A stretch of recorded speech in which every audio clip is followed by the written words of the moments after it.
when to do. Yes, we know now. Okay, so I'll just do the intro again. So I appreciate the information. Thank you, the invitation. Excuse me. Thank you guys for having me. I'm excited to talk to you a bit about last week's elections, as well as some of the existing research on anti-Semitism and public opinion on the Israeli-Palestinian conflict within the United States. So as Peter mentioned, I founded and run the Yale Youth Poll. We are the largest poll of young people. I think there's a. I turned it off. I thought I turned it on. I'm sorry. Don't worry, don't worry. So yeah, it's the largest poll of young voters in the country. It's run entirely by undergraduates at Yale, though we are very grateful for the support of Professor Josh Kalla for helping us secure funding and for managing us, being the adult in the room, so to speak. What we do is we conduct 2 national surveys per year, one in the fall semester and one in the spring semester. We just got our fall semester poll done collecting responses, and now we're just waiting for our data vendor to send us the cleaned data, or sorry, the raw data in what's called a CSV file, which basically just means a very large spreadsheet. Then we'll have our data team do a bit of cleaning of it, and then we should release the results December 8th. But yeah, the way the survey works is half of our sample this semester, it's about 3,400 people. Half of the sample is under 35 and half is over 35. So we're able to compare, not just we know what young people think, but how or if at all do young people differ from older people. And yeah, I'm happy to say towards the end of this talk, I'll show you guys a sneak peek at some of the questions we asked and discuss what some of those results might mean depending on what they are. Yeah, outside of school, I spend a lot of time reading and thinking and talking about politics. I've done a bit of journalism in the past. I've done a bit of think tank work. And last summer, so summer 2024, I worked at a polling firm called Blueprint that conducted message testing for the Harris campaign. So that's all to say, I hope that you're a bit reassured that this young guy knows a thing or two and isn't just blowing smoke. If it's all right with you guys, yeah, of course. When was the Yale Youth Poll founded? Technically speaking, July 30th, 2024 is when I sent Professor Kalla the email suggesting that or asking if we could do something like this. So technically then I had the idea the day before. And how many students have you involved with? Total 17, 2 of them have since graduated. So currently about 15 right now. Yeah, I'm very excited about it. I'm done as director after Christmas. I'm done as director after Christmas because I got to pass it on before I graduate. So it's an exciting taking time. this with you. No. I want it to live longer than me. Yeah, sorry. I'll start with what's probably at the top of everyone's minds election-wise, which is the New York City mayoral race. Then I'll say a bit about the New Jersey and Virginia elections. And then I'll wrap up by going over some of the existing research on anti-Semitism, how to measure it, where it's most prevalent, what forms it might take, as well as American opinion on Israel-Palestine and how those opinions have changed in recent years. Does that sound good for everyone? Yes. Yeah. Perfect. Okay, it's just this button. I don't want to. There we go. So, New York City mayoral race. Obviously, Zoran Mamdani won. He was elected mayor with just over 50% of the vote. Andrew Cuomo, the former governor, registered Democrat but ran as an independent, came in with 42% of the vote. Sorry if that text is a bit small. And okay. Curtis Sliwa, the Republican candidate, came in with 7% of the vote. So this is a map, precinct level, of the New York City mayoral race. This was put out by the New York Times. It's available online. It's a very useful map. New York Times does great data work for elections. So a couple key points about this race. The first thing is that turnout in the election was record-breaking. This was the highest turnout in a New York City mayoral election since 1969. And both candidates brought a lot of new people into the electorate. Cuomo received about 850,000 votes, which in most years would have been enough to get him elected mayor. But Mamdani received over 1 million votes. So both candidates brought new people into the electorate, but Mamdani brought in more people. Another key takeaway is obviously Mamdani won, but he did noticeably worse than previous Democratic nominees for mayor of New York City have in recent years. So de Blasio, I think, won with well over 60% of the vote both times. Eric Adams got about 65% of the vote last time. Mamdani got just over 50%. Well, there might be a bit of a feedback loop there. Oh, don't worry. Don't worry. If you just turn the volume down, it should be fine. No worries. Of course, Mamdani did underperform typical baseline for a Democrat, but it's not an apples to apples comparison. For one thing, in New York City in 2024, Donald Trump did significantly better than previous Republican presidential candidates. He got 30% of the vote in New York City. Kamala Harris got 68%. But still, if she's getting 68% of the vote in New York City, you might expect that the baseline for a Democratic candidate for mayor should be well above 50%. So how much, like numbers, like the gross total, do you know what Trump did in terms of? Turnout? No, yeah, gross vote. I don't have it memorized, but it's significantly higher than what Cuomo got. This is what's called an off-cycle election, and the Yeah. turnout is almost always lower, substantially Yeah. lower. So why did Mamdani do so much worse than a generic Democrat might be expected to do? Part of it, I think it's fair to say he paid an electoral penalty for being seen as relatively ideologically extreme. New York City is a pretty progressive electorate, but Mamdani was a pretty left-wing guy. And it's plausible that that cost him some votes from people who thought, I typically vote Democrat, but this is a little too far for me. The other part of it is he was not running primarily against a Republican, right? Cuomo ran as an independent candidate, but he was still a registered Democrat. Cuomo's stances are pretty moderate to center left on most issues. So it's plausible that some voters saw this as an election between uh, Cuomo as an alternative, more moderate Democrat and Mamdani as a more left-wing Democrat, rather than as Mamdani as the Democratic candidate and Cuomo as the de facto other Republican candidate. So that might have played a role as well. Now that said, sorry. That said, Mamdani did win. During the primary, he was behind Cuomo in all the polls. He was outraised the entire race. I think Cuomo and outside groups favoring Cuomo spent $55 million on the race. Mamdani and the outside groups favoring him spent 16 million. So he was outraised by about 5 times, still won the race. And how did he do that? 2 words: message, discipline. Mamdani's campaign was relentlessly focused on one key message, which was affordability. In every ad he cut, in every media appearance he gave, in every question he answered from a voter on the street, in the recordings his campaign's released of him, walking around the city talking to people, every answer he turns it back to New York City is unaffordable. I'm going to make it more affordable for you to live in. Here is a screenshot of the top testing Mamdani ad. This ad is called Day in the Life. I recommend you guys watch it. It's short. It's a 30-second ad. And the entire ad is just this man in the video walking around New York City and thinking, you can hear his thoughts. He's thinking, wow, things are so unaffordable. The prices are too high. I'm going to vote for Zoran because he's going to bring the prices down. This ad in testing increased Mamdani's margin over Cuomo by 8.2 percentage points, which is significant.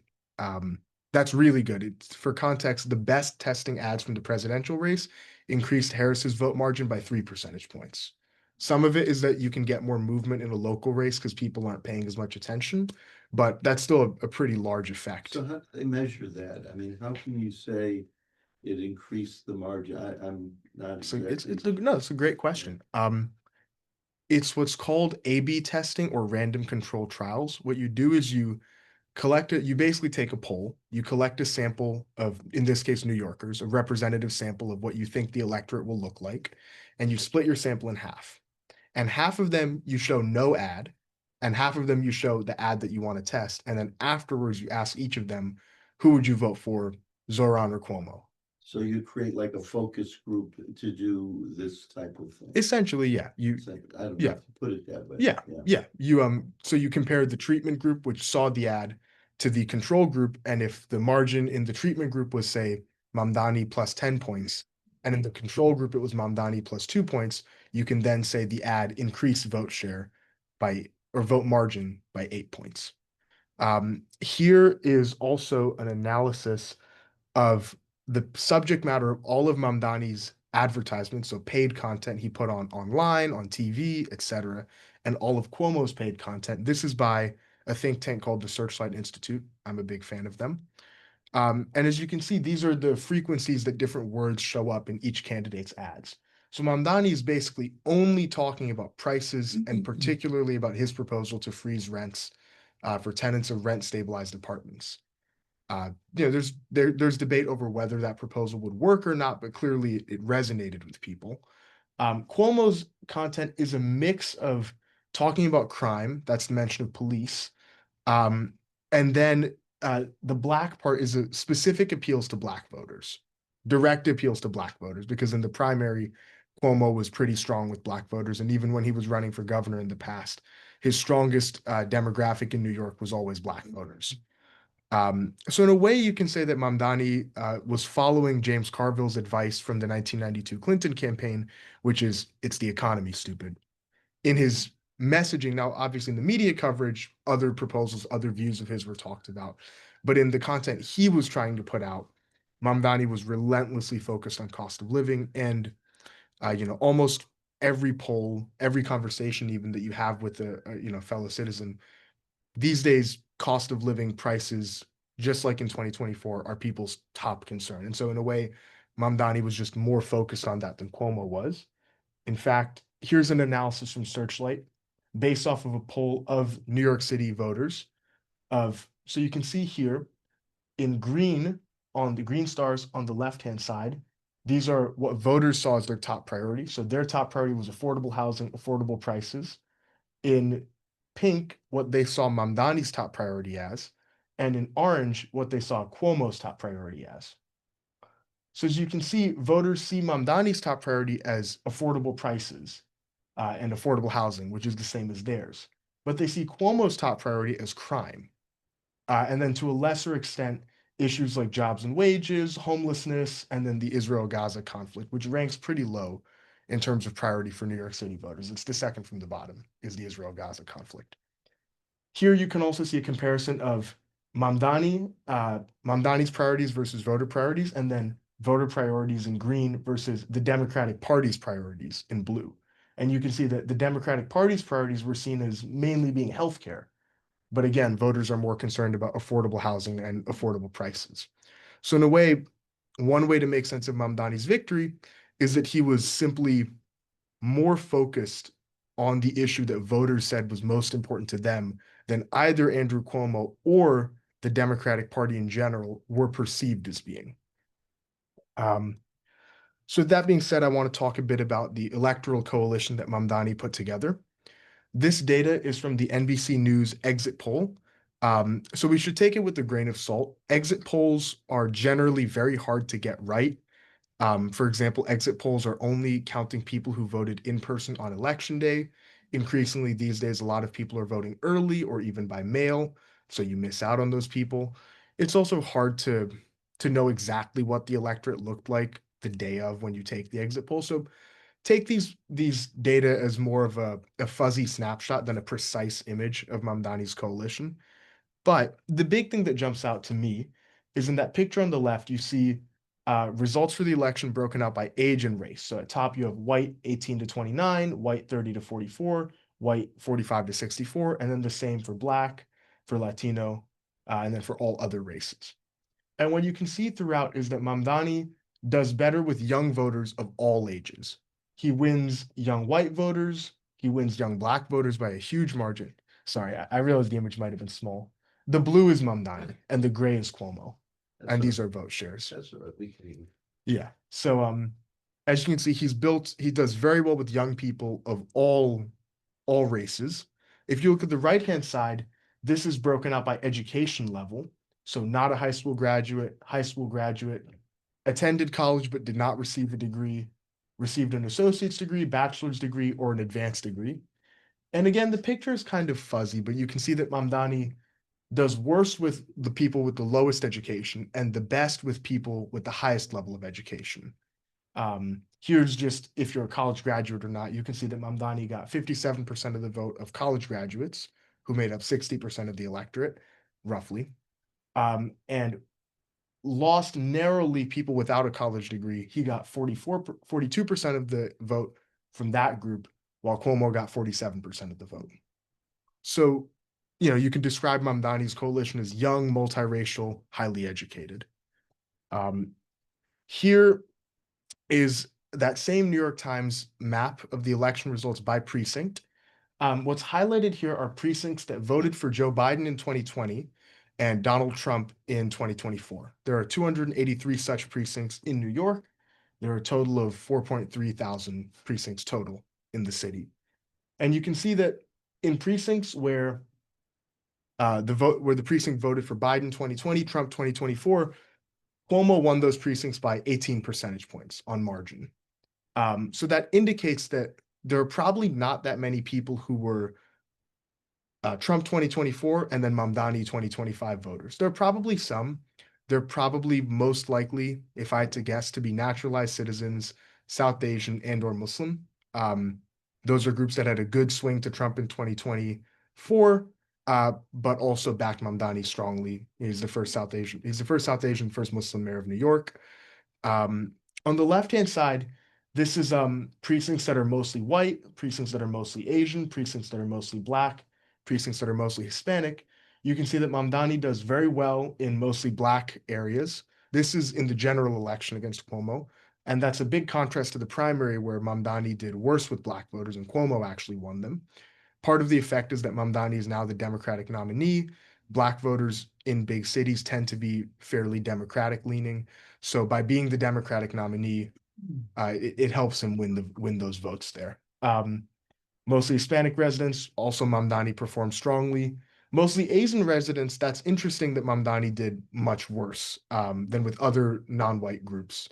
In 2024 in New York City, Donald Trump probably got about 50% of the Asian vote, which is a huge swing right from 2020 when Joe Biden probably won I want to say 2/3 to 70% of the Asian vote in New York City. But that second stat about Biden and Asians is more of a guesstimate, so don't quote me on that. And maybe that's on the map or you Yeah. talked about it, but the big thing was like people who voted for Trump, then Mhm. they didn't vote at all, or they voted for Cuomo. Right. It's a possibility. So a lot of them didn't vote at all. Just like a lot of people who voted for Harris last time didn't show up at all because it's an off-cycle race. But after the primary was decided and it was clear that it was going to be a Mamdani versus Cuomo election, there was a good influx of new voter registrations registered as Republican, which could be an indication that people who supported Trump but maybe didn't vote for him, but agreed with him, supported him in 2024, disliked Mamdani enough to register to vote in order to vote for Cuomo. The areas highlighted here, this part of Queens is a lot of Asian people. This part of Brooklyn is a lot of Asian people. So those are plausibly a lot of Trump Cuomo voters, particularly East Asians. So next, whoops, gotta remember not to right click. So next I'll talk a bit about Virginia and New Jersey. So the big takeaway, in my opinion, not just in my opinion, it's just factual, is that Democrats swept both races.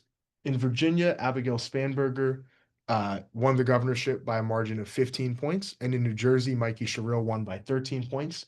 These are also precinct level maps. These are from a website called votehub.us, VOTEHUB.us. Another really great resource to check out if you want to look at very, very detailed election maps. You can zoom in and see super detailed stuff in Newark or in the Philadelphia Metro or in Nova. It's really nice. Now the big question is, where did Democrats do better than in 2024 in these areas, in these states? The answer is basically everywhere. This is the change in Democratic vote share from 2024 to 2025 in Virginia and New Jersey. And you can see that the whole state is pretty much blue in both cases. So statewide, Spanberger, the Democratic candidate in Virginia, did about 9 points better than Harris did. And in New Jersey, Sherrill did 7 points better than Harris did. Now, the big question in these results is, to what extent is this because of persuasion, meaning convincing people who voted for Trump last time to switch and vote for a Democrat this year? Or is this about turnout, which is, as Peter was getting at, some people who voted for Trump last time may have been more likely to stay home than people who voted for Harris last time. And so what seems to be a massive swing might, in a sense, be masking or masking the true state of public opinion if a lot of Trump voters just didn't show up. So it's kind of hard to tease these questions out empirically.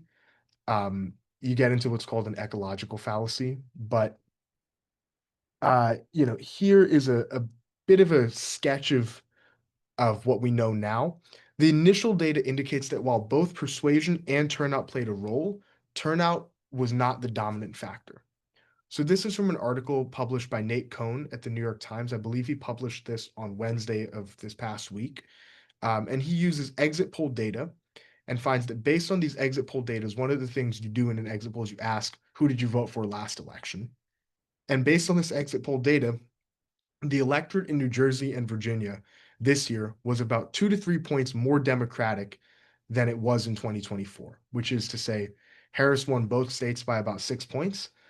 If the election in 2024 had only the people who voted this year turning out, she would have won both states by 8 to 9. So doing some back of the napkin math, we know that Democrats won New Jersey by 13 and Virginia by 15.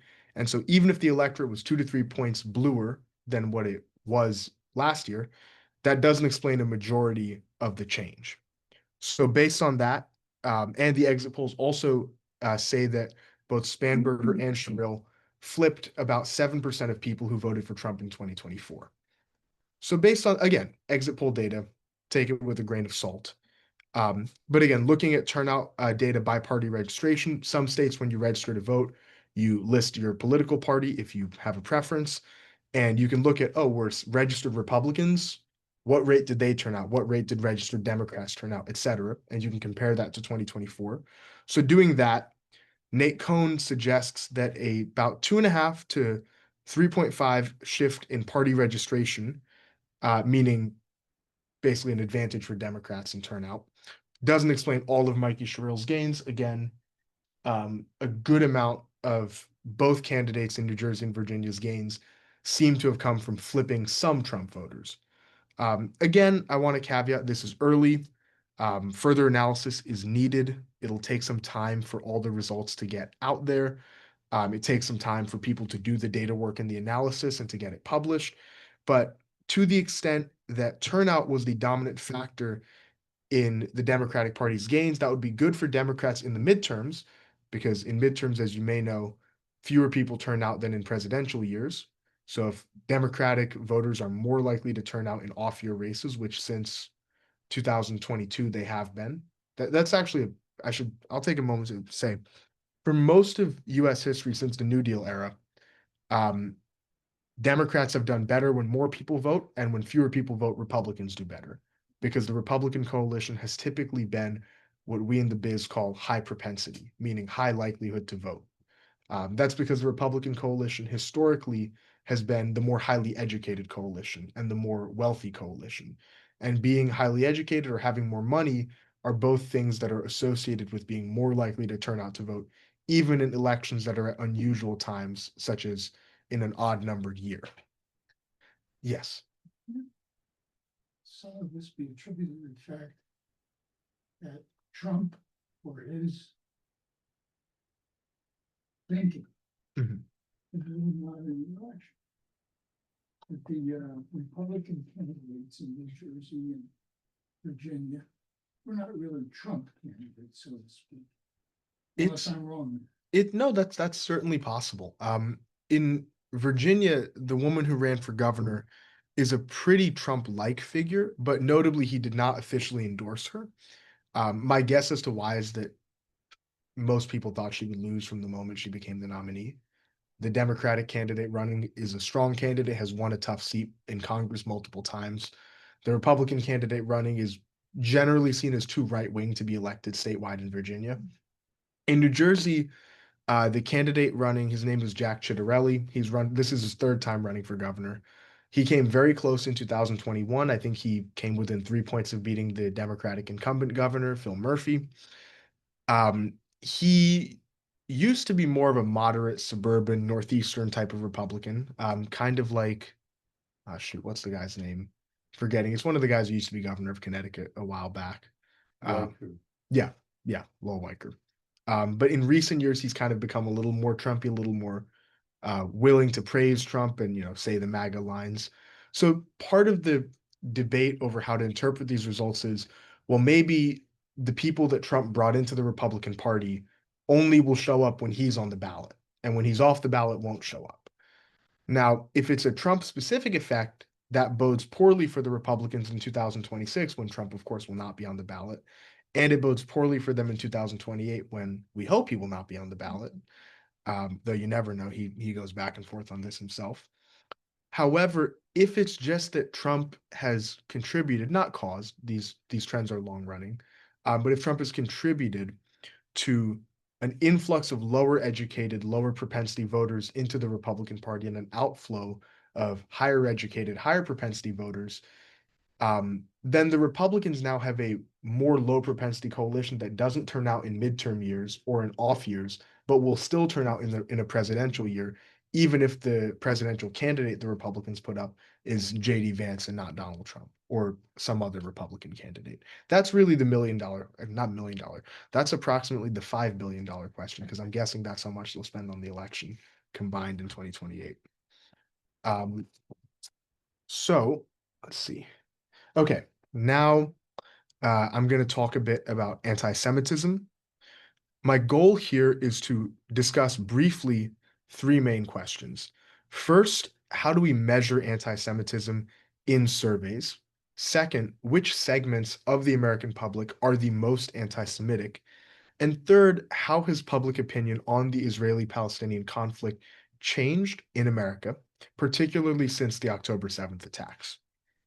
So, on the first question, how do we measure anti-Semitism? One way to do it is to just ask.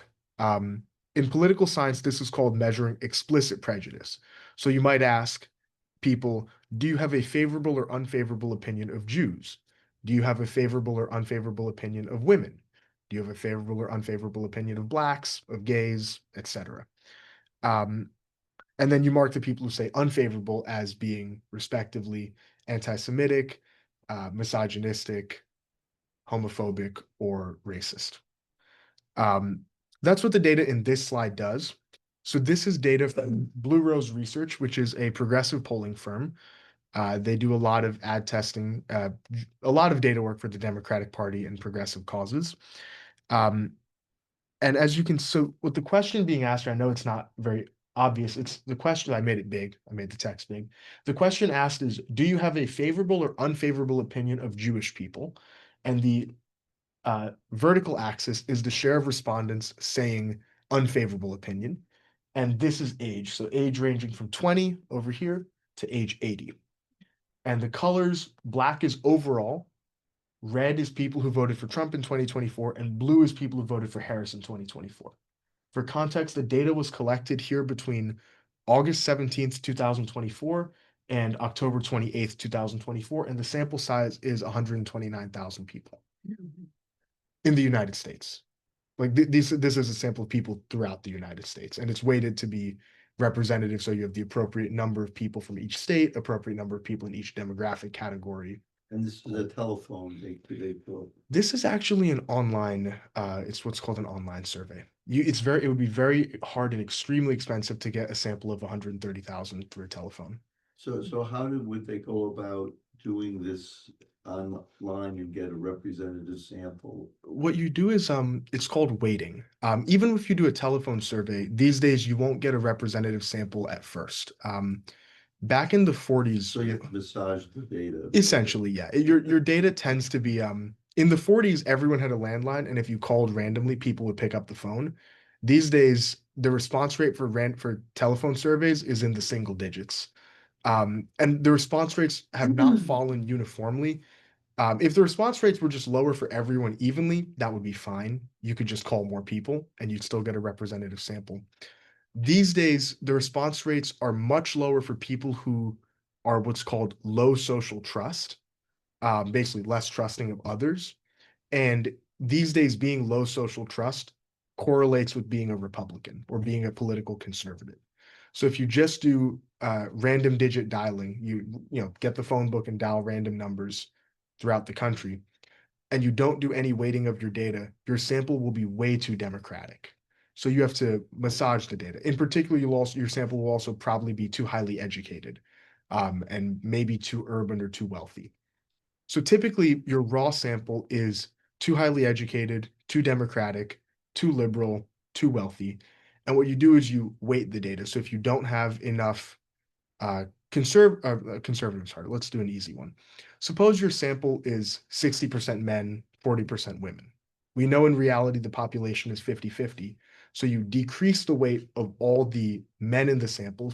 In particular, you downweight them so each man only counts 0.8333, and you upweight all the women so each woman counts for 1.2 times. Then after weighting, your weighted sample is 50% men, 50% women.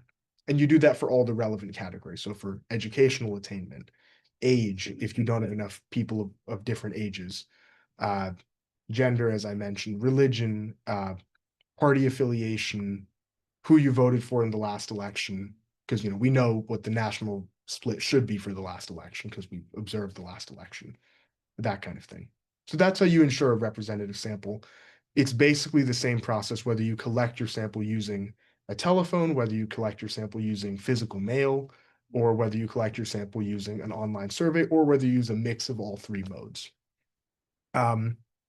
Anyway, so this chart shows the percentage of people who will explicitly say they're anti-Semitic, which is to say, explicitly say, I have an unfavorable opinion of Jews, broken out by age. So the youngest, the oldest. As you can see, among the youngest people, about 25% will explicitly say, I dislike Jewish people. Or not I dislike, excuse me, I feel unfavorably towards Jewish people. I want to be precise about the language.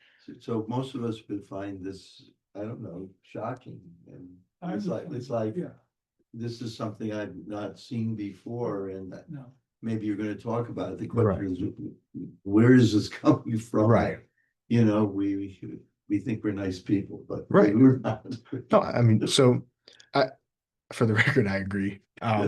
Not with this, with that you're nice No, people. it's something that has to be understood. I Right. think that, no one's talked about this that I Yeah. know of, and I So think this is, It's shaking my head. It's either not right or, well, I don't want to say that, and I'm not saying, right. but it's just overwhelming. This is I guess one of those polling results that makes you sad. It's not one of the positive ones. So a couple observations I'll make here.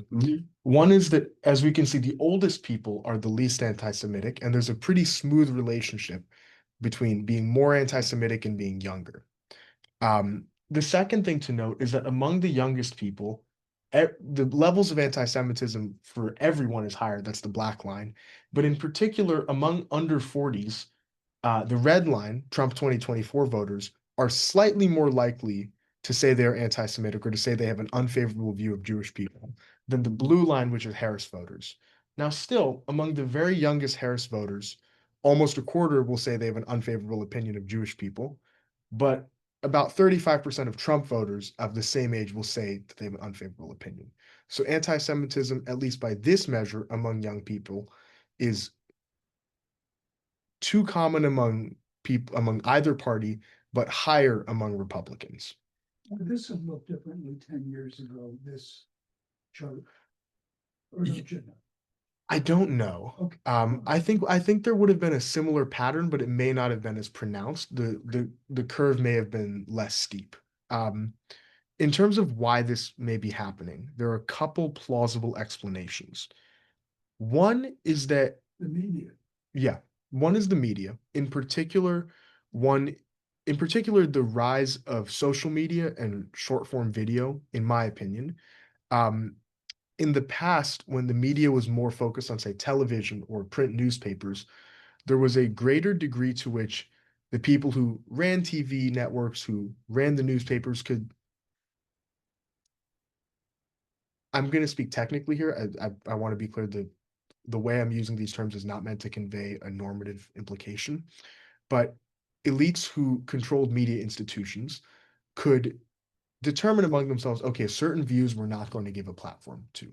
If you're an out and out racist, if you're an out and out misogynist, if you're an out and out homophobe, if you're an out and out anti Semite, and we find out about it, we're not going to give you a primetime TV show, we're not going to publish your columns, etc. This has good and bad effects, right? Some people will say, look, views that should have gotten a hearing didn't get a hearing, right? For a long time, being gay was not accepted, and it was common to mock gay people on the evening news. And many would have said, hey, this sort of uh, media oligopoly, or it's harder to get a platform that could suppress certain causes that maybe it's that maybe should have deserved a fair shake. The other hand of things is that certain types of bigotry were harder to platform. With the shift towards, first, let's say talk radio, then more partisan news channels, now then Facebook, and now TikTok, anyone can have a platform. So if you're someone who gets fired from a primetime TV show because you said something bigoted or you said something uh, prejudiced, you don't need to find another job at a different primetime TV show. You can become a streamer. You can go on YouTube. Yeah, I forget what Tucker Carlson was fired for, but it hasn't silenced his voice at all, right? And you see a lot, plenty of influencers or people who do political commentary through streaming, YouTube, these newer platforms, who are extremely uh, anti-Semitic in some cases. Uh, People like the Fresh and Fit podcast. Don't look that up. It's really stupid. It's like very misogynist content, but also very anti-Semitic. Another possible explanation is fading memory of World War II and the Holocaust. The older generation is either more likely to have lived through it or have had a parent or family member or loved one who lived through it and could tell them about uh, the consequences of anti-Semitism or how serious it is. Whereas to younger people, those memories are fading in a way. And maybe some of them are either willing to engage in the old tropes again, or uh, I guess a slightly less negative interpretation is some younger people see being anti-Semitic as the ultimate way to be edgy or to show that you're not politically correct because it's the ultimate taboo to break. Again, I'm not saying that's definitive, but plausibly it's some That's people. what young people like to do. I think there's an extent to which young people do like to kind of transgress, and have always liked to transgress, and then I think there's an extent to which the internet has made it more appealing and more tempting to to see how far you can push things. Yes, I should have mentioned that post October 7th. those are the tsunami. next slides. Those are the next slides. Yeah, People are just more reluctant to be honest. that's another factor. So that actually is a great transition to the next slide.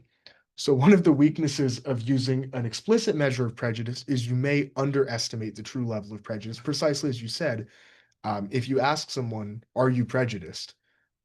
Prejudice is stigmatized in society, and so it's plausible that many people who are prejudiced in their hearts won't say, "Yes, I am prejudiced," and so you may underestimate the true level. So one way to correct for this is to ask people whether they agree with statements that are widely perceived to be prejudiced. So when you test for anti-Black racism, a common statement you use, among others, as part of a battery to test people is the statement goes something like, Black Italians and Irish worked their way up with no special favors, Blacks should do the same. And if someone agrees, there's at least a chance they're prejudiced against Blacks. Not a guarantee, but a chance. So here are a set of questions used by the political scientists Eaton Hirsch and Laura Royden in a set of studies they published in 2022 and 2023 that they use to measure anti-Semitism. So they ask respondents, do you agree or disagree with each of the following statements? One, Jews are more loyal to Israel than to America. That's a dual loyalty statement. Two, it is appropriate for opponents of Israel's policies and actions to boycott Jewish American-owned businesses in their communities. So that's holding all Jewish people accountable or responsible for what the Israeli government may do. And three, Jews in the United States have too much power, kind of getting at conspiracies, tropes of, a Jewish control of the government or of powerful institutions. Now, if someone agrees with all three of these statements, I think it's reasonable to say this person is probably anti-Semitic. And so using those statements, I want to flag to kind of get at your point. This is all data collected from the fall of 2020. So plausibly a lot has changed, especially since October 7th. I'll talk a bit about this data and then I'll talk about how we can update that data because that's something we're working on right now, actually. So this is the first panel here is people who agree with the statement Jews are more loyal to Israel than to America. Second panel is the boycotting Jewish businesses statement.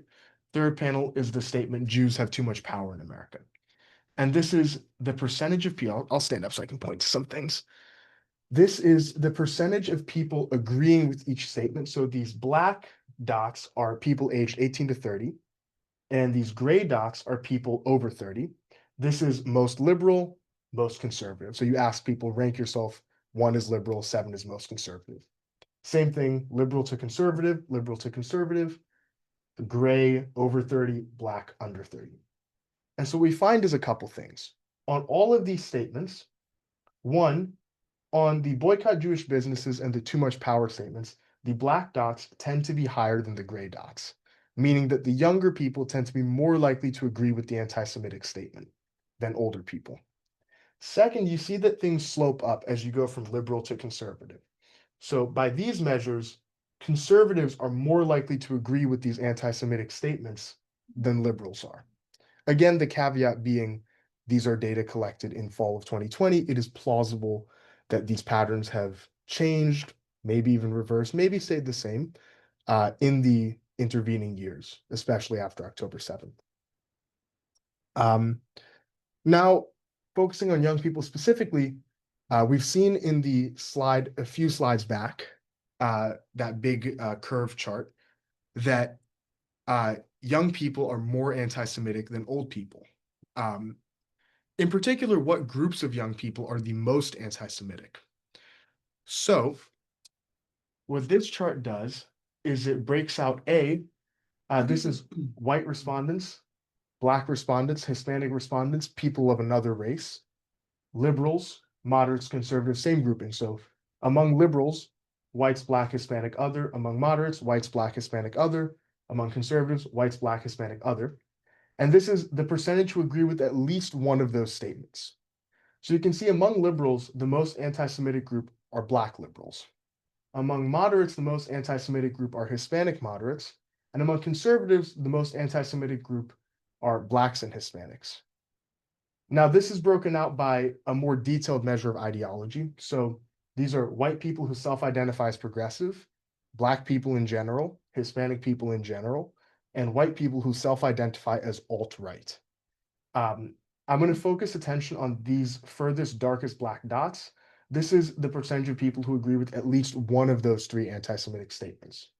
And what you can see is the most anti-Semitic group in America are, as of 2020, per this 2020 data, so again, caveat, are white people under the age of 30 who self-identify as alt-right. All these data are for people who are under the age of 30. The second most anti-Semitic groups are Black and Hispanic people in general under the age of 30. And actually the least anti-Semitic group are young white progressives. Again, this is as of 2020. The data may have changed, but that's the pattern we see there. We, as part of our survey for the fall 2024, are rerunning that 3-question battery that Hirsch and Royden used. And so we're also collecting data on our respondents' racial demographics, on their age, on their self-reported ideology, ranging from very liberal to very conservative. And so we're hoping to replicate some of these findings, or not replicate the findings, but replicate the charts and see have things changed. I don't really have any priors on how they might have changed. I don't have a hypothesis, but I'm interested to see. It's plausible that we'll see an increase in agreement with at least one of these statements among young progressives or young white liberals as a result of the reaction to October 7th and the subsequent war in Gaza. It's plausible that we'll see a reduction in agreement with at least one of these statements among young white conservatives or among conservatives in general, given that Trump is the more pro-Israel candidate between himself and Harris or himself and President Biden. But we really don't know. That's kind of a remains to be seen sort of thing. We do ask religion. We do ask and we particularly ask. There's a follow-on question. If the religion, it's a standard question from Pew, but we also ask, do you consider yourself culturally Jewish? To capture people who are ethnically Jewish or culturally Jewish, but not religiously practicing. So we will also be breaking out and seeing. I expect not many Jewish people will agree with these statements, but you never know. Whoops. Okay, so here is a chart of concern about anti-Semitism in the US here. So this is in 2003, and this is in 2024. As you can see, the share of people who see anti-Semitism as a very serious problem has jumped a lot. Probably that's due to the aftermath of October 7th. And here are views of prejudice, percentages of people who see each type of prejudice as a very serious problem in the US. Prejudice against Jewish people and prejudice against Muslim people. Interestingly, when you go by age, older people are much more likely to see prejudice against Jewish people as a very serious problem in America than younger people. But there's basically no difference in how likely people are to see anti-Muslim prejudice as a very serious problem in America by age. If you look at by party identification, you see that Democrats are much more likely than Republicans to identify anti-Muslim prejudice as a very big problem. But the least likely group to identify prejudice against Jewish people as a very serious problem are independents. Democrats, about half of them say it's a very serious problem. Republicans, just under 2/3 say it's a very serious problem. So that's interesting. It's plausible that this is the group, independents, that may be driving a good amount of anti-Jewish prejudice or rising anti-Semitism slash, I'm saying slash because they're not necessarily hand in glove, anti-Israel sentiments. So here again, using data from 2020 from these Hirsch and Royden papers, they did one big survey and they wrote 3 papers based on the survey, each talking about different aspects of the survey. So this is the overall favorability towards Israel among Americans broken out by age. So green is under 30s and blue is over 31, and by ideology. So most liberal, most conservative. Couple things jump out.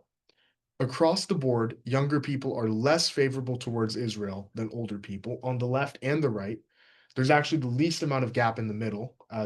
These would not be statistically distinguishable. And the second thing is you see that across age groups, people on the left are less favorable towards Israel than people on the right. And the slope is a bit steeper for younger people.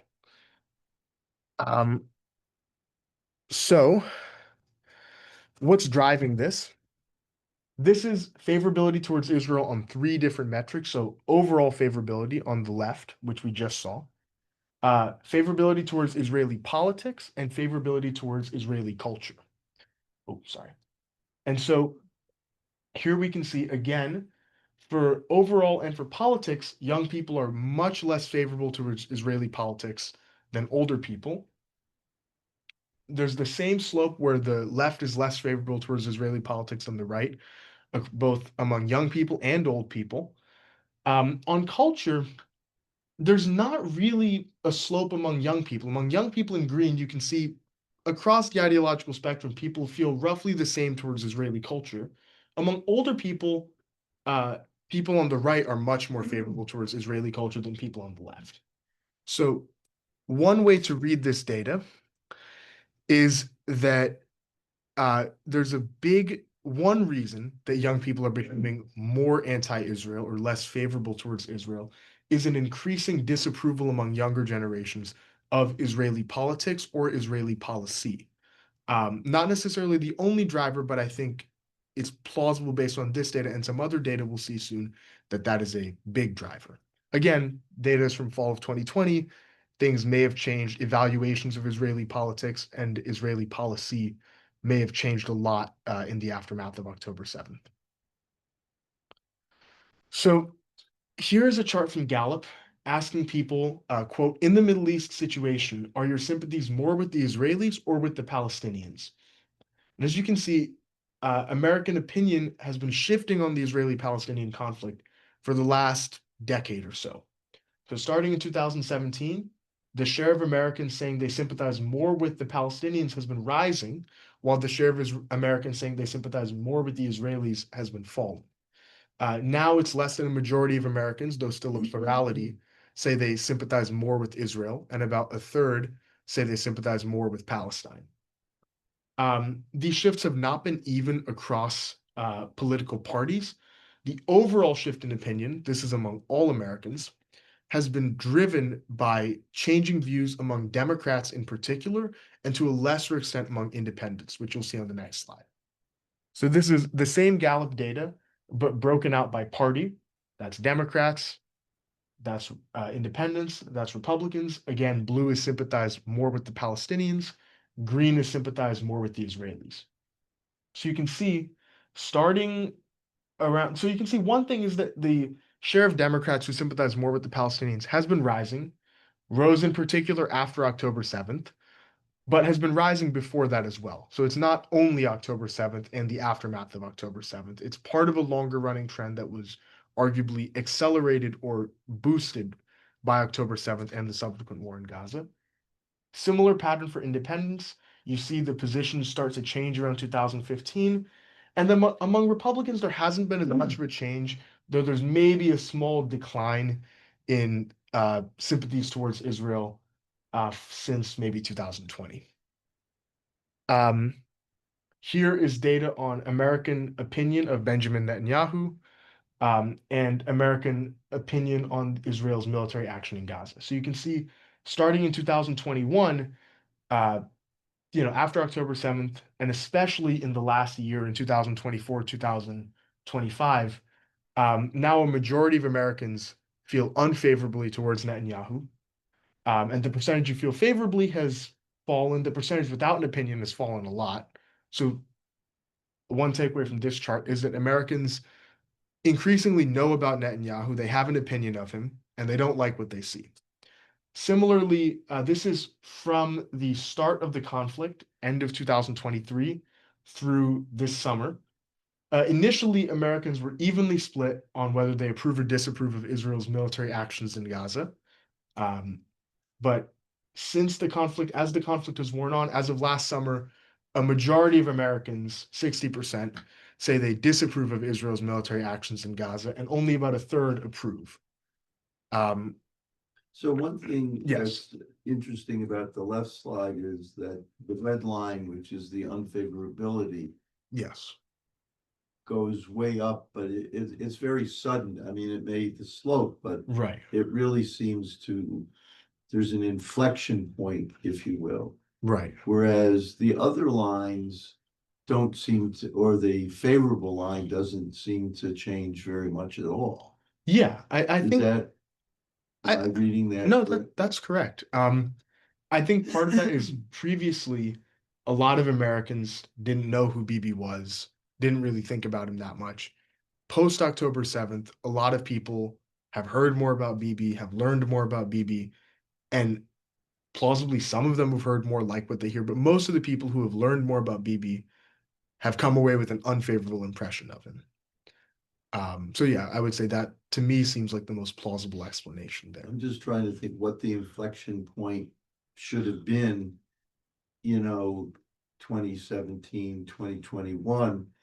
I mean, one of the big things that people point to was when he came under Obama to speak against, the Iran deal. Yeah. That was a big deal, but that was way back. Right about here. You can see the No, but this was under Obama, which is, Oh, this is right about 2015. this data point. You okay, can see that the share having an having no opinion drops right around when he comes to speak before okay, Congress, okay. and the I'd like to unfavorable point share that goes out. up. Yeah, okay, I might Yeah, not have placed it right. Yeah. In terms of the time. Wait, Okay. I'm sorry, what's the outcome of this? Is that the unfavorable began with Obama? so this is I think the first time he was prime minister way back in the 90s. Back then, most people have no opinion of Bibi. Then when they track it again around probably 2011, I think there was a flare up in Gaza around then. 14. Yeah, 14. yeah. A lot of people still have no opinion of Bibi. When he comes in 2015, is it speak on the Iran deal? You can see that Yeah. the share having no About 10 opinion. years. Yeah, the Right. share having no opinion of him drops. The share having an unfavorable opinion of him rises, and so does the share of people having a favorable opinion. So around 2015, what I'd guess is happening is a lot of Americans are becoming aware of Bibi, because he gave that speech before Congress. Republicans feel favorably towards him because they don't like Obama and they don't like the Iran deal. And Democrats feel negatively towards him because they do like Obama and they do like the Iran deal, and so they don't like him because he's opposing both in a way. And then since October 7th, especially since the war in Gaza has picked up, more people have an opinion of Bibi, and increasingly they don't like him. But this is US. This is in the U.S. This Yes, is in this is not Israeli opinion. I'm not an Israeli opinion expert. My friend Elisheva at school is Israeli, and she tells me that there are many, many Israelis who dislike Bibi, and then there's a certain segment of Israelis who dislike him but vote for him anyways. And she calls it kind of the shy Bibi voter, like someone who won't say who they're voting for, but they voted Likud. So I trust her opinion on this stuff more than mine. Israeli politics is very complicated, so.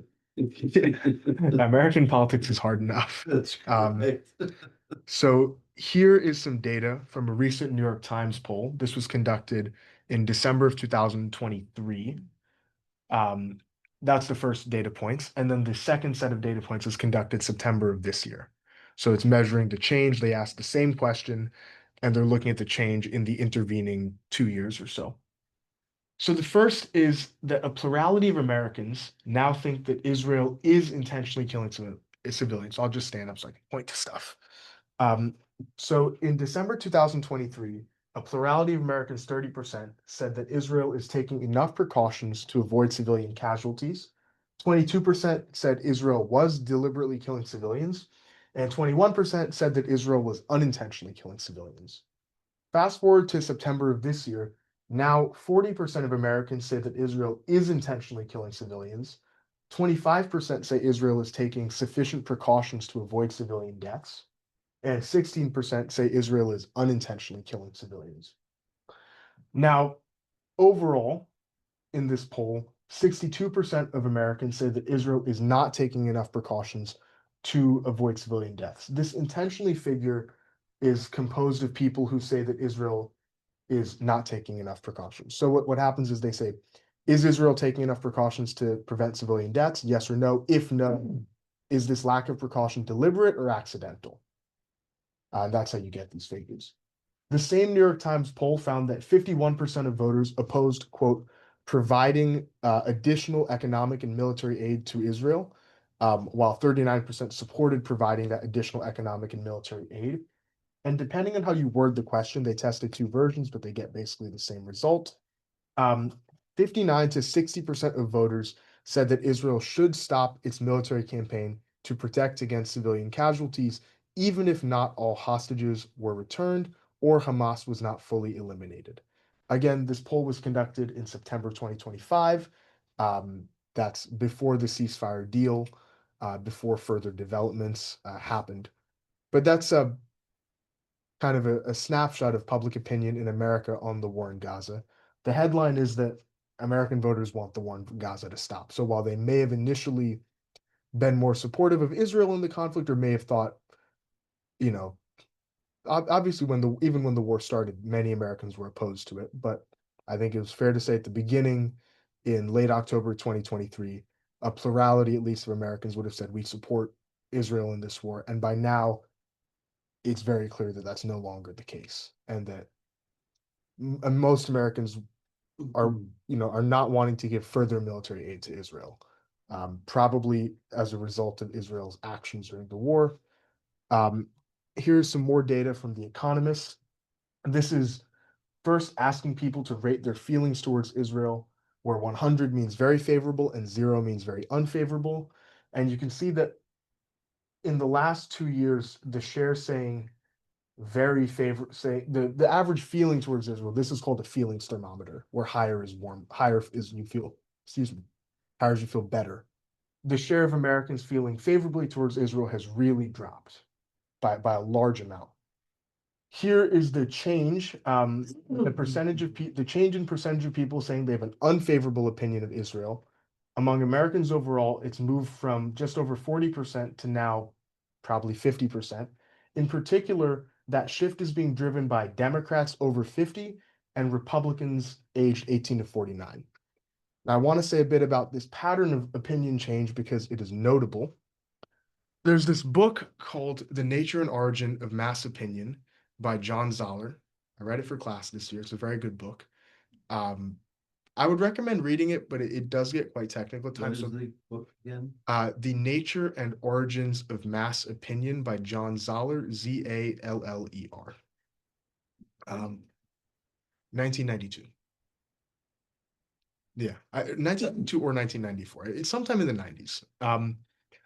What the book is trying to do is sketch out a unified theory of how public opinion is formed, is influenced, and changes.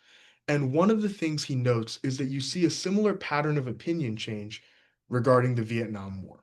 So in 64, LBJ is running for re-election. He's pro-war. And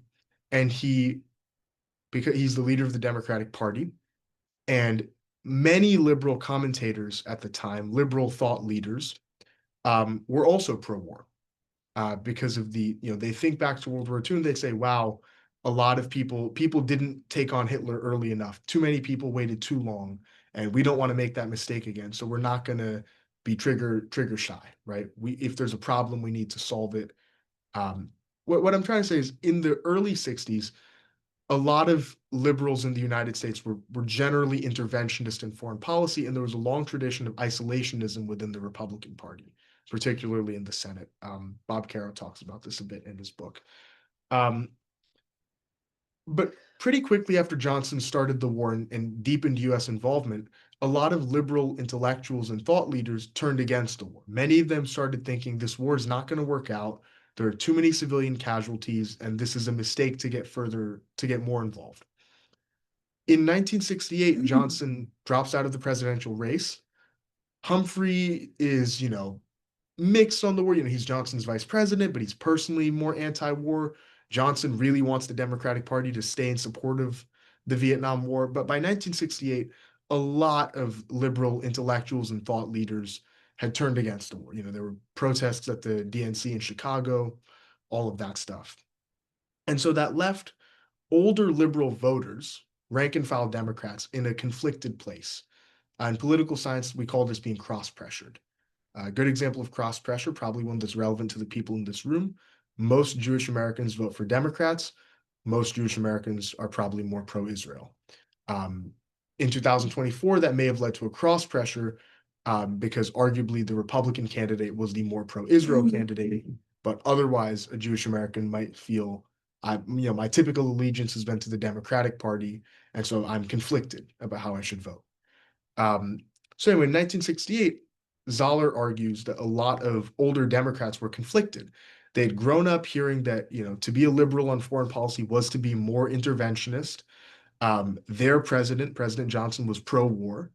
On the other hand, a lot of the, say, columnists, intellectuals, people whose views they respected were increasingly anti-war and saying this war is a mistake, this war is a humanitarian catastrophe. And so there was a cross pressure. After Nixon won the election and became president, Nixon was pro-war, and it created, I guess, what you could call a permission structure for older Democrats to become anti-war, because now they weren't going against their president, and they could just agree with the liberal leaders or the liberal thought leaders who've been saying this war is really bad.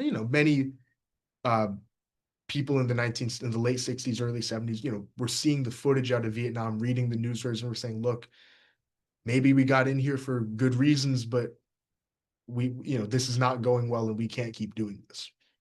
And so what Zoller finds is that between 1964, 1968, and then 1972, after 1968, older Democrats and older liberals move rapidly against the Vietnam War. They rapidly become anti-war. And his argument is that once Johnson left office, some of that cross pressure was removed. And arguably, you see a similar dynamic here with the older Democrats and views of Israel. When Joe Biden was president, he was a more pro-Israel president than many Democrats wanted. Many Democrats, as I'm sure you all are aware, were upset with him for being what they saw as too pro-Israel or too supportive of Bibi Netanyahu, or not doing enough to protect civilians in Gaza, etc. Certainly plenty of commentators and liberal thought leaders criticized Biden for being too pro-Israel or insufficiently pro-Palestine. And, historically, he's an old guy. He identifies as a Zionist. He's proudly pro-Israel. And so a lot of older Democrats, the way an older friend of mine put it once was, when I was growing up, we were taught that Israel was the underdog, right? That like we need to support Israel, we need to protect Israel. Whereas for the younger generation, people my age, we haven't really seen a Middle East where Israel is threatened to the same extent, at least until October 7th. For most of our lives, we've seen Israel be vis-a-vis the Palestinians in a dominant position, and vis-a-vis other Arab states, at least in a position of, oh, we can go toe to toe. And we don't, to many young people, their image of Israel is shaped by, in the main, Bibi Netanyahu, because he's been prime minister for 20 years, and a world in which the peace process seems to have been stalled, and in which there's a lot of news coverage and media coverage of poor treatment of Palestinians. And so for younger people, growing up in that environment might lead you to be less pro-Israel naturally. And those same pieces of information that you're receiving are being received by older people, but it goes against their existing views and their existing opinions of Israel. And so in 2024, when Biden is being criticized from the left for being too pro-Israel, and many liberal commentators are saying the Democrats are too indulgent of Israel or are not doing enough to restrain Israel from taking bad actions, that leaves a lot of older Democrats conflicted. But now in 2025, Biden's out of office. In a sense, older Democrats may have had a permission or may have felt more free to say, look, a lot of the people whose views I respect and a lot of the information I'm receiving is broadly negative about Israel, so now I can become a little more negative about Israel. Yes. Unique position, being a part of an age group, by and large, which is very late teens, early 20s. Mhm. Can you share with us the feelings as a part of your campus Yes. about this issue in any way? Yeah, I can. On campus, there is a wide range of opinion. I have friends who are from New York who voted for Cuomo in large part because they did not like what Zoran Mamdani said about Israel or his views on the conflict. And I have friends who are very pro-Palestine. Some of these friends are Jewish people who consider themselves anti-Zionist Jews. Some of them are non-Jews who feel extremely frustrated and So just one second, before you go on, somebody wanted the question Yeah. repeated that you're responding to. sure. I'm sorry. That's Yeah. okay. So I was asked if I could share a bit about what attitudes towards Israel are like on Yale's campus. And so there's a wide range of attitudes. I personally know people who are very pro-Israel, who have participated in counter protests. Who I have a friend who is from New York and makes sure that they voted for Cuomo, despite hangups about other aspects of Cuomo's record, such as the harassment stuff, because they did not like Mamdani's views on Israel. I have friends who were participating in campus protests or participated in encampments or signed petitions calling on Yale to divest or signed petitions condemning the Shabtai Society's decision to invite Ben Gvir to speak near campus. So there's a wide range of opinions. If I had to guess, I'd say the majority of campus is probably more on the pro-Palestinian side. I wouldn't necessarily describe the majority of campus as anti-Israel, though. I think, look, I don't want to speak for my classmates, so I'll speak for myself. I support Israel's right to exist, of course, but what I've seen over the last 2 years has been very difficult. At the start of the war in Gaza after October 7th, I thought, well, I sympathize in some sense, right? If the United States was subject to a terrorist attack in 2001, and we started 2 wars afterwards. I understand that if a terrorist group attacks your country and kidnaps your people, you have to get them back. At the same time, especially in the last year, there are a lot of really heartbreaking videos of civilians in Gaza being treated very poorly. And it's gotten to the point where it's hard for me at least, to believe that this is all just a few bad actors in the IDF or all accidental. It seems to me to be deliberate, especially when there are ministers in the current government. I know they're not in the war cabinet, but there's still ministers in the government who are giving statements to the media saying, oh, we would starve all 2 million if the international community would let us, or we will turn Gaza into a parking lot, or things of that nature. And so I remember particularly, I think it was last year, there were 2 stories in the Times. One was about it was a report, a signed op-ed from 63 doctors from, I think, Doctors Without Borders, who had worked in Gaza, and all of them said, we've routinely treated 12-year-olds who've been shot in the head, 1 bullet in the head. And they all were pretty clear. They're like, there's no other explanation besides there are some IDF soldiers who are shooting children in the head, little kids. And then there was a report on the use of human shields. The IDF in Gaza was rounding up Palestinians that they saw walking around, and then forcing them to serve as human shields or to go out ahead of them and to draw fire from Hamas fighters so the IDF soldiers wouldn't get shot, or to go ahead of them when they were clearing tunnels. And that there were code names for this kind of practice. I believe the code name was called using a wasp or something like that. And that there were I think there was at least one IDF officer, I think a commander of some sort, who was quoted in that piece anonymously saying, yeah, that this is something that gets done. And I remember reading those pieces, and I was sitting in the dining hall at the time, and the person I was having lunch with, I read the article, and I was like, I can't say I support Israel after this. Like, this is the same kind of stuff that America rightfully condemns other countries for doing, using human shields, targeting civilians. Rightfully, we condemn Hamas for doing it. And we can't, yes, Israel's supposed to be our ally, but if they're doing this and we support this, we lose the moral high ground to say that we're better than these other countries. At that point, we're just doing the same thing that they are. So, A little lost. Are you going to tie this into the midterm elections? yes. Okay. Yeah.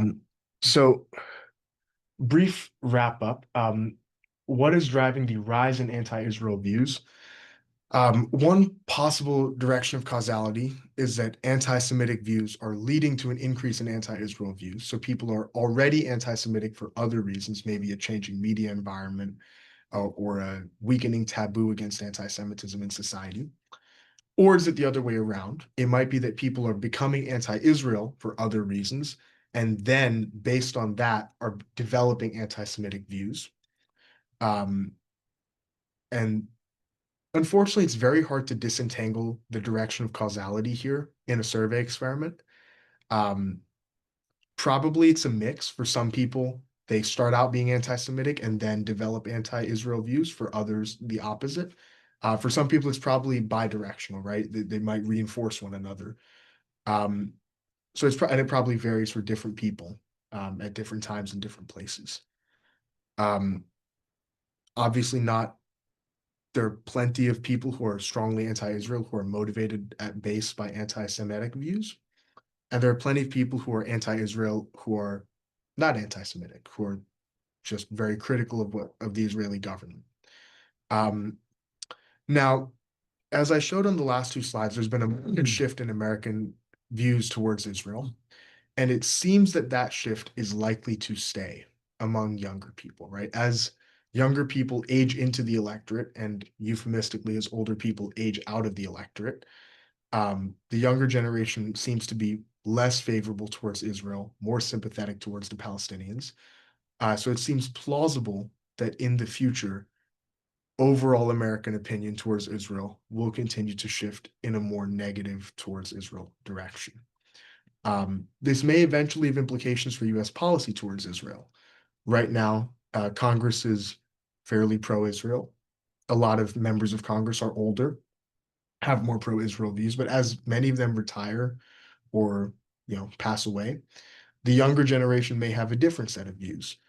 I think it's entirely plausible that whichever party the next president comes from, Democrat or Republican, they'll be less pro-Israel than Donald Trump is. I think certainly JD Vance personally is probably a little bit less pro-Israel than Trump is. That may be for reasons of he's just critical of Israeli policy. That may be for more prejudiced reasons, Or political reasons. or political reasons. In terms of the implications for the midterms and for future elections, there's a big debate over whether Harris was too pro-Israel or not pro-Israel enough, and whether that cost her the election or not. I don't have a solid answer there, but I do think it's quite plausible that stances on Gaza will be a big part of the 2028 Democratic primary. It may become a litmus test of sorts for candidates in order to be seen as progressive enough. And it seems plausible to me, given the levels of support in, say, that New York Times poll and some other polls for reducing military aid to Israel, reducing economic aid to Israel. It seems plausible that Congress and the federal government are currently a bit more pro-Israel than public opinion is, and that may change in the future. There may be openings for candidates to run in the midterms, maybe more in safe seats than in swing seats, on reducing aid to Israel or being more tough on Israel. Tough on Israel meaning, in this case, less supportive of Israel. So let me see, do I have a few more slides? Yeah. Here's what I promised. Here's some stuff we're polling right now. So this poll just got out of the field. One question we wanted to ask, and I'll give a shout out to Aharon and Sonia for coming up with, and Linda for coming up with this idea. What scenarios do people think of as anti-Semitism or as anti-Semitic in nature? There are obvious ones. Doing a Hitler salute, almost everyone would say, yes, that is anti-Semitic. But there's some edge cases. So we are, as I mentioned earlier, we're asking respondents their demographics, including whether they're Jewish or not, so we can compare across demographics. We're running that Hirsch and Royden battery of questions to gauge anti-Semitism. So And again, you're doing this mostly for young people versus older people. Young people versus older people as well. Right, as well. The comparison there as well. So here are a list of scenarios we're polling. For each, we're asking respondents, we ask them, thinking about each of the following hypothetical scenarios, do you think each is or is not a form of anti-Jewish prejudice or discrimination, also known as anti-Semitism, in case some respondents aren't familiar with the term? Each respondent sees a random draw of 4. That won't affect the results. That's just, you show people 12 items, they're not going to read all of them. So, but the first option is not allowing a Jewish student to join the theater group because of their pro-Israel views, boycotting Jewish American-owned businesses to protest the war in Gaza, boycotting Israeli-owned businesses to protest the war in Gaza, saying that pro-Israel lobbyists have too much influence over the government, calling what is happening in Gaza a genocide, comparing the Israeli government's policies to the Nazis, protesting the war in Gaza outside a synagogue, saying that Jewish people in the United States have too much power, using the phrase globalize the intifada, saying that Jews have too much influence over the media, saying that Jews are too concerned with money, and saying that Jews are responsible for immigration policies that are making America less of a white Christian nation. So the purpose of this survey is to ask about a range of different things, ranging from plausibly not anti-Semitic, such as if take, for example, boycotting an Israeli-owned business. Plausibly, that's not anti-Semitic. Plausibly, you just don't want to support businesses from a particular country, to probably anti-Semitic, such as saying Jews are too concerned about money, and things that are kind of intermediate, or that plausibly opinion is split on, right? Calling what's happening in Gaza a genocide, or comparing the Israeli government's actions to the Nazis. There's, to varying degrees for each of those statements, there's debate over whether that is anti-Semitic or merely just offensive. And it'll be interesting to see, do Jewish and non-Jewish respondents differ significantly on some of these questions? If Jewish people overwhelmingly say hypothetical scenario X is anti-Semitic, but non-Jews say it's not, that's an interesting result. And then also, what people who score highly on the anti-Semitism battery think. If people who score as a 3 out of 3 on anti-Semitism say X is not anti-Semitic, but people who score as a 0 out of 3 say it is, there may be something we can learn from that. Similarly, comparing young people and old people. Here's another set of questions. So a big debate right now is, in the context of university rules and speech policies, who gets to decide what constitutes a particular form? Bless you. Who gets to decide what constitutes a particular form of bigotry? So in this case, we're splitting our sample. So each of our respondents will get a random draw of one of these things. The questions are all identical, except that we've changed the words. We've changed the wording so it says anti-Jewish prejudice or discrimination, anti-Black prejudice or discrimination, anti-Muslim prejudice or discrimination, and then we've changed the relevant answer choices. But otherwise, the wording is identical on purpose. So one set of respondents, randomly selected, will get this question. In recent years, many colleges and universities have adopted policies to reduce anti-Semitism, meaning anti-Jewish prejudice or discrimination, on campuses. Defining anti-Semitism is often controversial when adopting these policies. For the purpose of these policies, who should get to decide what counts as anti-Semitism? Check all that apply. 1, leaders in the Jewish community as a whole. The Jewish community as a whole, leaders in the Jewish community, academic experts on anti-Semitism, American society as a whole, the United States government, the university president, or none of the above. And then it's the same question, but for anti-Muslim prejudice or discrimination, and we've just replaced Muslim community and Muslim leaders for Jewish community and Jewish leaders, and then the same thing for anti-Black racism. The idea here is to see if people are treating anti-Jewish prejudice with some sort of double standard. So if people overwhelmingly say, the group that should have the most say in what counts as anti-Black racism or anti-Muslim racism is Black leaders or Muslim leaders, or the overall Black community, the overall Muslim community. But for Jewish people, they say something different. Okay, that may show that people are treating anti-Jewish prejudice in a different way.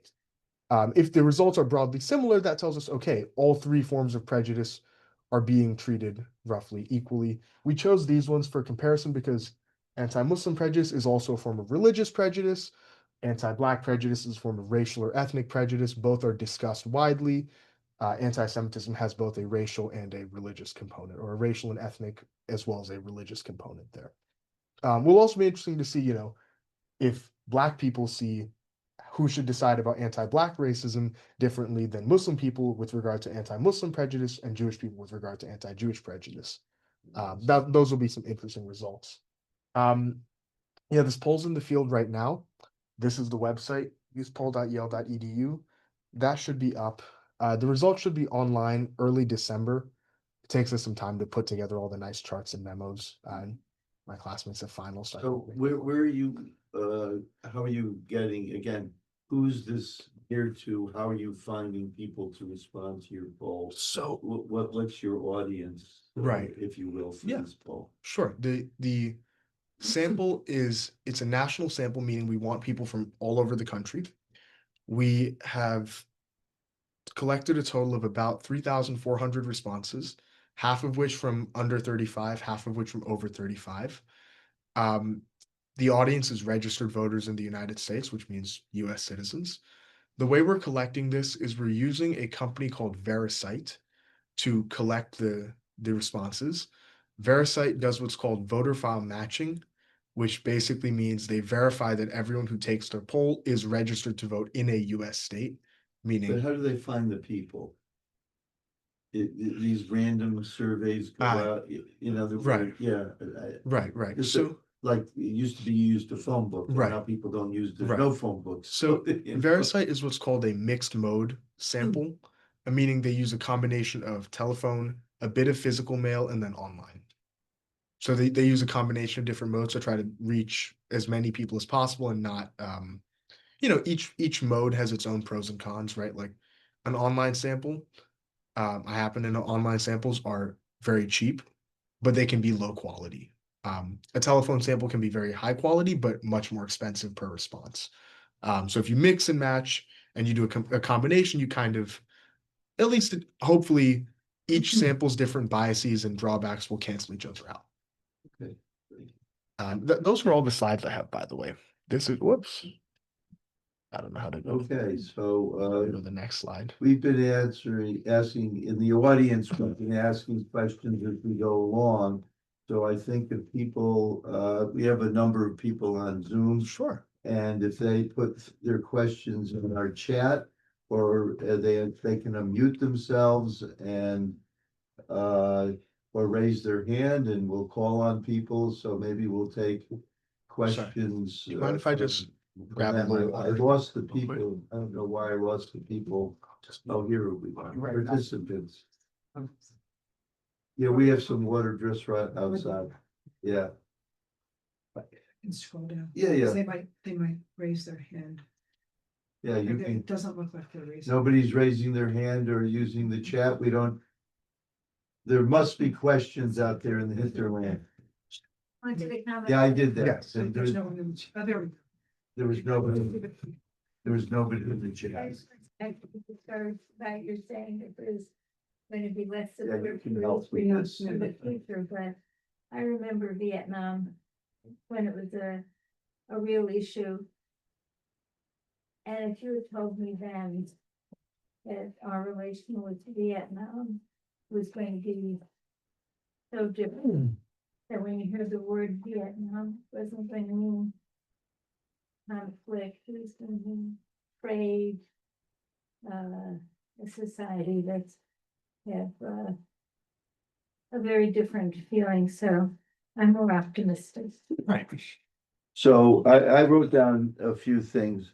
One of the things in the New York race, and which, or comparing the fact, or one of the interests to me, that here you have Trump doing well in 2024 election, 2025. He's somewhat on the ballot in all these places, and the Democrats do very well.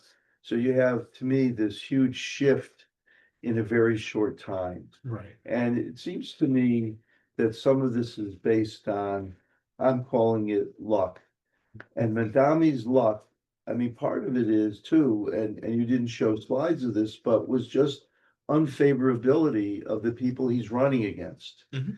And also, from the Jewish community, I can just tell you that, and from, people who, are negative towards him, that he's viewed as an extremist. Right. That his party, if you look at his party, it's an extremist view, and yet he's winning. So the question I would have that I haven't heard about is that, especially in the final race, that Cuomo had just a lot of unfavorability. Right. He just has baggage. Some people say he didn't run a good campaign. I didn't look at any ads or anything, so I can't comment about that. But just unfavorability in terms of him, whereas he's running against somebody who seemed to escape that unfavorability, and was just not seen as extreme. So that those two factors were important in his victory. I don't know if there's any polling or to support any of that it's less based on some other things. And the only other observation that I thought was important that you showed is that really Israel had, or the war had very little impact, that sometimes we think these issues, because they're high in our mind, are high in everybody's mind, but people are really overrating it. In other words, they're really saying, well, I'm going to make this take a stand because a lot of people are against it when it comes down to voting, they're not going to vote even on that issue. So Right. I don't know what your views are on those comments. So, Machiavelli said there are two factors in political success. There's virtue, and then there's fortuna. In other words, there's your skills, and then there's your luck. And I think certainly Mamdani is a skilled politician. He's charismatic. He's good on camera. He's very good at the new form of media, short form video in particular. He's snappy. He's very, as I said in the talk, he stays on message relentlessly, and he had a knack for identifying before other candidates did that affordability and cost of living was the message to run on. He also was lucky, as you mentioned at the start, Eric Adams, the incumbent mayor, was very Unfavorable rating. extremely unpopular. Had indictments, massive allegations of corruption. Eventually dropped out of the race. Andrew Cuomo had a lot of baggage. He was forced to resign from office. He had those COVID nursing home deaths scandal, the sexual harassment allegations. Especially for young women, I can see where he didn't appeal to a lot of young women. Cuomo throughout the race. Never seemed to hurt Trump. Yeah, For what it's worth, Cuomo probably did slightly better with women than men. Make of that is what that you right? will. Okay, Probably. interesting. In the primary, it was for sure. In the general, I haven't checked, but it seems like it. Cuomo, as I understand it, was generally seen as kind of an entitled candidate. He came off to many people from coverage I read as acting like he was entitled to Gracie Mansion as sort of a payback for having been made to resign for harassing those women. He has not lived in New York City in a very long time. He was not a very energetic campaigner. He seemed to kind of take the race for granted. I forget where I read this. I think it was maybe Ross Barkan, but who said that Cuomo almost acted like running for mayor was beneath him, even as he was doing it. And voters don't like that. But yeah, I think that if Mamdani was running against a candidate who was not as flawed as Andrew Cuomo and not as flawed as Eric Adams, it's plausible he would not be mayor today. If Curtis Lewa had dropped out a month before election day, Mamdani got 50.4% of the vote. A win's a win, but very easily, if the anti-Mamdani vote had coalesced a bit earlier, he might have lost. And so, to Cuomo, yeah, or even if say it was a non-Cuomo candidate, right? Suppose they found just someone who had similar positions as Cuomo, but wasn't Cuomo himself. Wasn't someone with that. Yeah, baggage. that's the point that I was trying. Yeah, I think in terms you asked of you can't know. Right, you can't know. In terms of whether Mamdani is relatively extreme for his party, I think probably yes. He's again, part of I think his virtue or part of his skill is that he really tried to make the race as little as possible at some of his more unpopular views, right? In 2020, he tweeted something about defund the police. During the campaign, he walked that back. He said, I apologize to the NYPD. I don't believe that. I support the NYPD. I want his party. Right. I know that. Right. I know they said you read the party platform. Right. They're clear. They want to get rid of the police. They want to get rid of prisons. It's very explicit in the platform of his party. But that's right. But in a way, Mamdani. What I'm saying is Mamdani is a smart politician for personally trying to. He wants himself to not be seen as associated with that as much as possible in his run for mayor, whether or not he was successful. Oh, yes. Yeah, go ahead. Andy. Yes. It's a very critical element of understanding the Middle East. Mhm. The younger generation, which we are referring to, more anti-Semitic, They do not know the history. Mhm. I am a Holocaust survivor, and I go to public schools all over in Connecticut and talking about the Holocaust along the line with Soviet oppression. The knowledge of these students almost equivalent to zero. They do not understand. And Sharon, who was a prime minister, he given up Gaza, and the people of Gaza actually voted for Hamas. They don't know that. It just didn't happen. So the people who lived there were supporting them. And so when you are looking at that combination of ignorance of history and understanding what really happened related to Gaza over the last, let's say, 15 or 20 years, okay,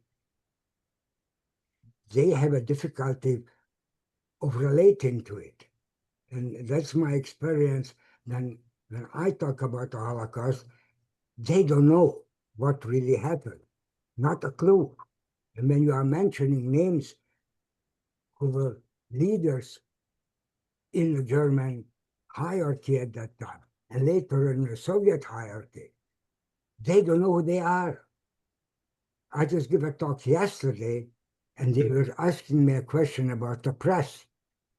And I said, I don't believe anything what they say, because we do not have Peter Jennings, uh, David Brinkley, Chet Hartley, and people like that who presented the news and not opinion. And Right. I said, who knows these people? And from that 100 or so students who were there, they didn't recognize any one of these names.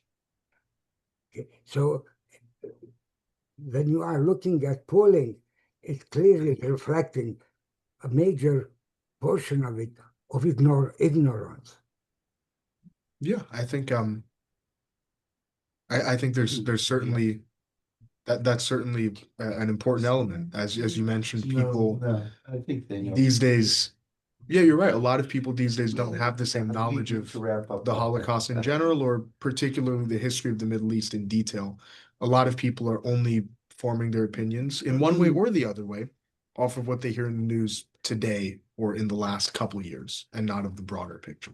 Right, and he brought something that I was going to ask, just maybe this will be the last question, because we've gone on past our time, but I think holding interest, because I think all your slides were very interesting. And that is, what he's mentioning is the role of the media and how people get their news. And you mentioned something early on that struck me, and that was, if you go back 25 years, there were conscious efforts to not have extremist views on, and to have more favorable views. However you do that, plus you have these mainstream company, people get their news in different ways now, Right. especially maybe young people, maybe it's, they say TikTok, I don't know. But you don't have these mainstream shows where everybody's sort of getting the same information in a similar way. And maybe you don't, we complain about the bias.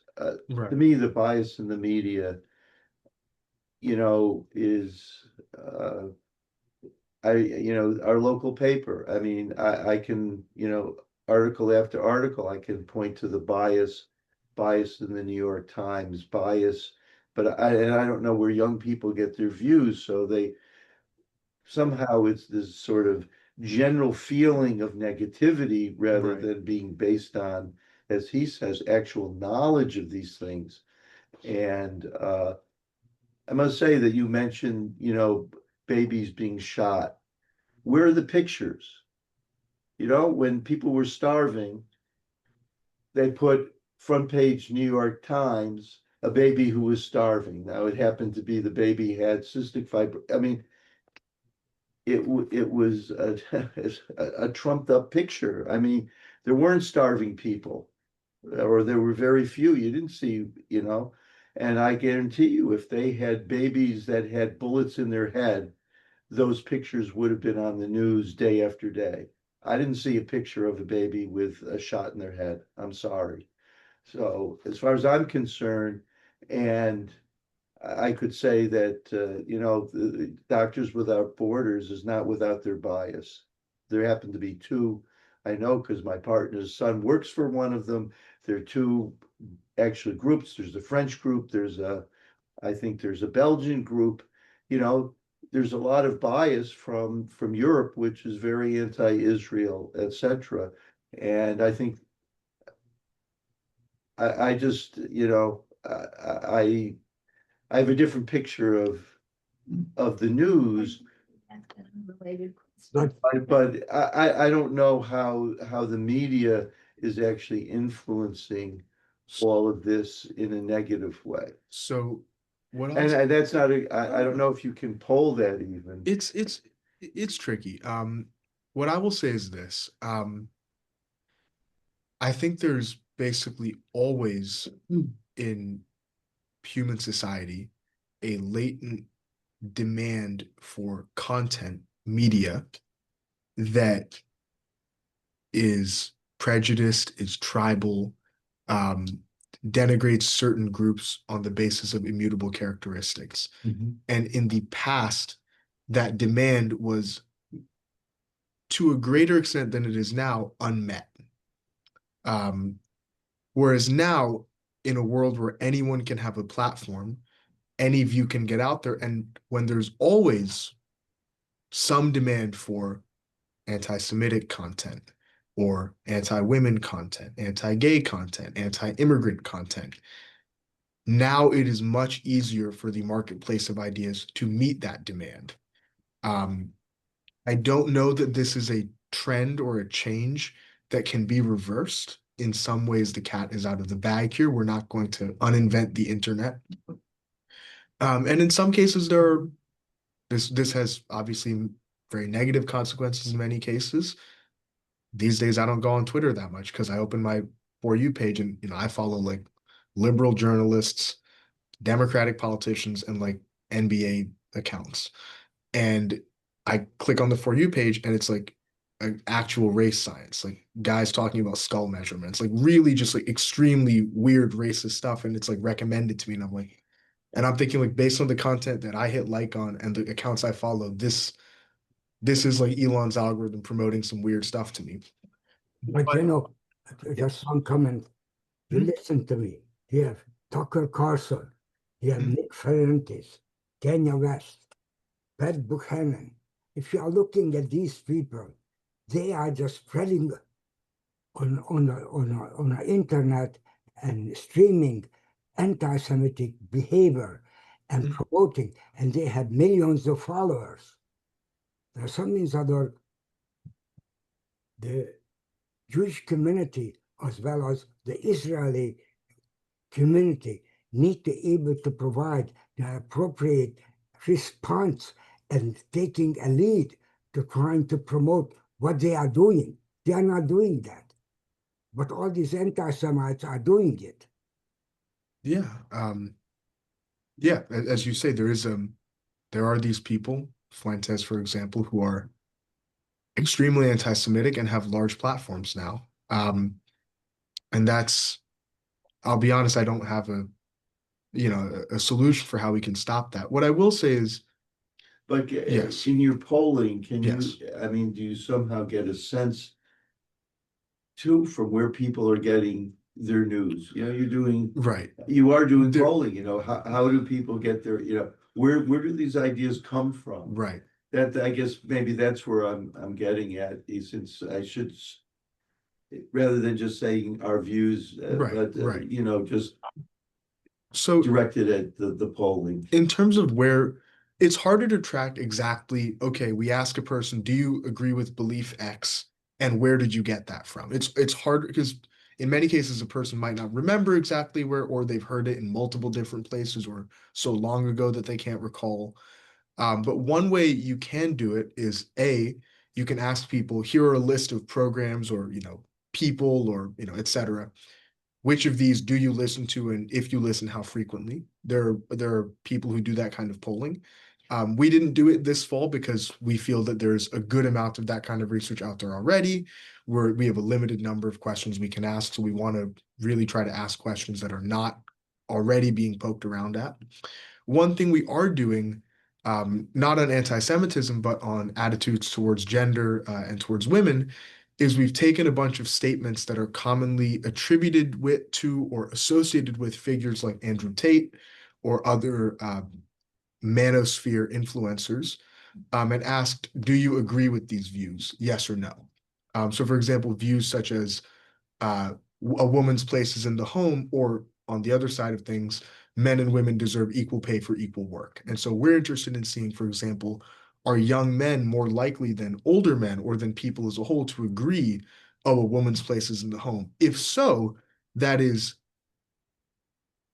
possibly, though not necessarily, evidence that views like those of Andrew Tate are breaking through to the mainstream culture.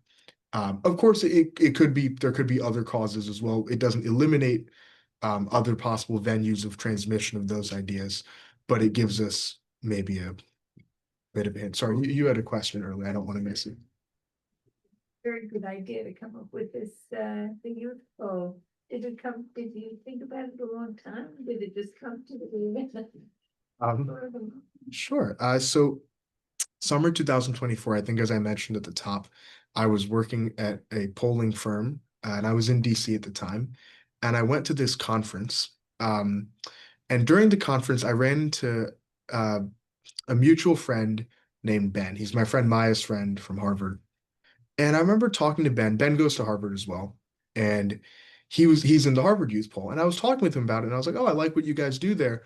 Why doesn't Yale have a youth poll? And he's like, I don't know why. And I was like, and I remember telling him, So is Harvard doing the same stuff? Harvard's had a youth poll. Similar stuff. They've had a youth poll for a couple decades now, I think. They do good work. I'm the way I see it, our products are not substitutes, but are complements. We try to tackle questions they're not tackling. We hope they tackle questions we're not tackling. We think, the more people there are polling young people, the better, because we're going to hopefully come at it from different angles and Sure. get a more detailed picture of what youth opinion looks like. But anyway, I talked to Ben that day, and then the next day, I remember I emailed Professor Calla on my phone, and then he said, Joshua Calla, Kalla. I had class with him today. Well, thank you very much. We're going to give you a good round of applause, everybody in there, for, I think it was a very stimulating, a lot of information that is new to us.